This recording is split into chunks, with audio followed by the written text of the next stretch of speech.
अस्सलाम वालेकुम दोस्तों। पाकिस्तान और न्यूजीलैंड के दरमियान पहला टेस्ट मैच कब खेला जाएगा और पहले टेस्ट मैच के लिए पाकिस्तान टीम की प्लेइंग 11 क्या होगी, आइए आपको इस वीडियो में मुकम्मल तफसील आप लोगों को बताएंगे। तो दोस्तों, अगर आप लोग चैनल पर पहले मरतबा तो बड़े भी बनी बिल्कुल फ्री में चैनल को सब्सक्राइब करके साथ लगी बेल आइकन जरूर प्रेस कर देनी है। तो चलिए दोस्तों, बगैर की आपका कीमती वक्त ज़ाया किए आपको बताते चले कि पाकिस्तान और न्यूजीलैंड के दरमियान पहला टेस्ट मैच 26 दिसंबर को खेला जाएगा। तो ये मैच पाकिस्तान टाइम के मुताबिक रात के 3 बजे स्टार्ट होगा। तो चलिए दोस्तों, पहले टेस्ट मैच के लिए पाकिस्तान टीम की खतरनाक प्लेइंग 11 देख लेते हैं। तो पहले नंबर की बात करें तो पाकिस्तान टीम के ओपनर बल्लेबाज शान मसूद होंगे। इनके साथ दूसरे नंबर पर ओपनिंग करने के लिए मैदान में उतरेंगे आबद अली।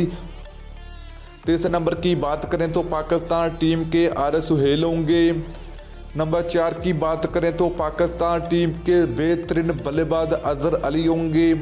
नंबर 5 की बात करें तो पाकिस्तान टीम के विकेट कीपर सरफराज अहमद की वापसी होगी। नंबर 6 की बात करें तो पाकिस्तान क्रिकेट टीम के खतरनाक बल्लेबाज फवाद आलम होंगे। नंबर 7 की बात करें तो पाकिस्तान क्रिकेट टीम के लेग स्पिनर यासर शाह होंगे। नंबर 8 की बात करें तो पाकिस्तान क्रिकेट टीम के खतरनाक फास्ट बॉलर शहनशाह अफरीदी होंगे।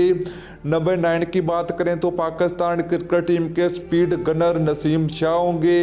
नंबर 10 की बात करें तो पाकिस्तान क्रिकेट टीम के बेहतरीन फास्ट बॉलर मोहम्मद बास होंगे।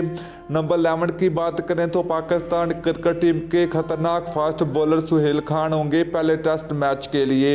तो दोस्तों, ये थी पाकिस्तान क्रिकेट टीम की पहले टेस्ट मैच के लिए खतरनाक प्लेइंग 11। तो आप लोग नीचे कमेंट करके जरूर बताना है कि पाकिस्तान क्रिकेट टीम को न्यूजीलैंड का तो T20 सीरीज का बदला अब पाकिस्तान टीम टेस्ट सीरीज में ले पाएगा या नहीं ले पाएगा। तो आप लोग नीचे कमेंट करके जरूर बताना। तो वीडियो अच्छी लगी हो तो वीडियो को लाइक और शेयर जरूर कर दीजिए। फिर मिलते हैं किसी और वीडियो में। अल्लाह हाफिज़।